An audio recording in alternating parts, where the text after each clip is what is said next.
Hey y'all, my transformation nation. It's so good to hear from you all. I am so sorry that I did not record last night after the fantastic book club. Woo woo. But y'all, it was so late after we got off of the call because it was just so amazing. So many details, so many stories and testimonies, and just really digging in deep. It was just a really good time. And so I went ahead and said, you know what, before I do anything else, let me get on here and talk to you guys for just a moment. Yesterday, like I said, was amazing. We're still reading The Subtle Art of Not Giving, and F. And these two chapters, chapter 3 and 4, were a lot less spicy, I should say, than the first two chapters, but they were definitely not shy of being power packed. So the two things that stood out most to me was the definition, or the description, I guess I should say, of entitlement.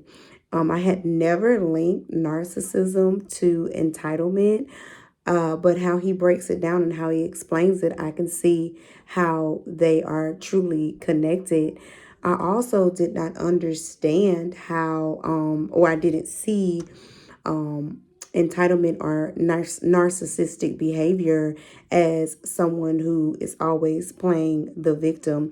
You know, we all know about that narcissist that is, I'm good and I'm on top of the world. But he also talked to us about narcissistic behavior, meaning the world being on top of someone else.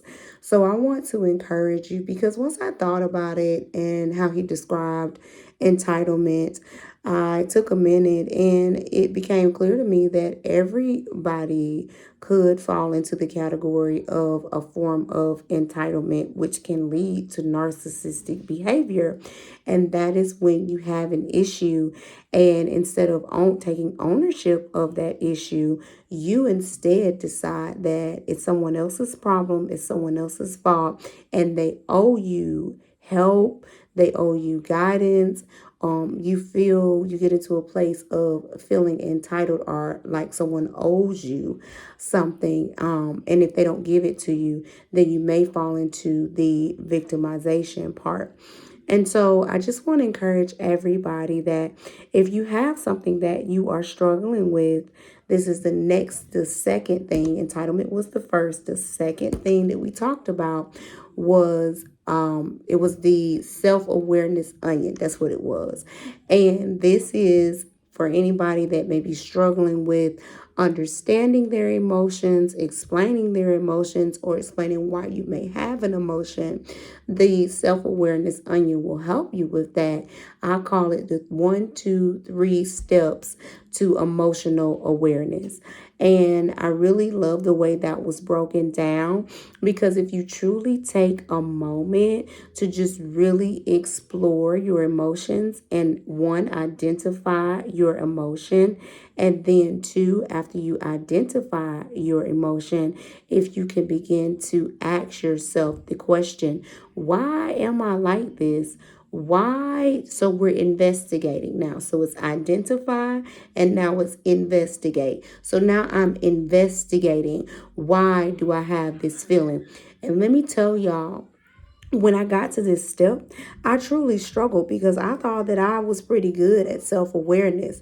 But it wasn't until I got to the investigation part, me asking myself, why was I angry, that I began to really, really, really have to dig in deep.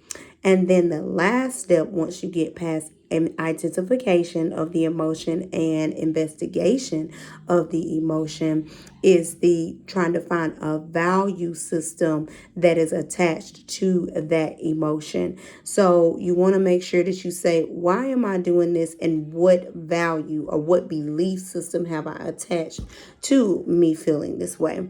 You will be amazed at how much our values play into our daily life. So I just want you to, so we did an exercise last night. It was super cool where we did that. We identified emotions, and we talked about them, why we felt that way, and then what value systems we had attached to it. So I would encourage you to do the same thing, to take a moment, because a lot of times we do not solve our problems and we end up in an entitlement place because we cannot identify and understand and then attach a value to our emotion.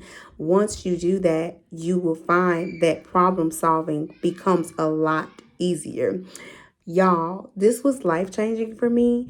And I know if you all just tune in, lock in, stay focused, stay to track, you will also overcome whatever it is that you're facing. So this weekend, I want you to take some time and really examine those emotions, explore those emotions, because you will be amazed at what is on the other side.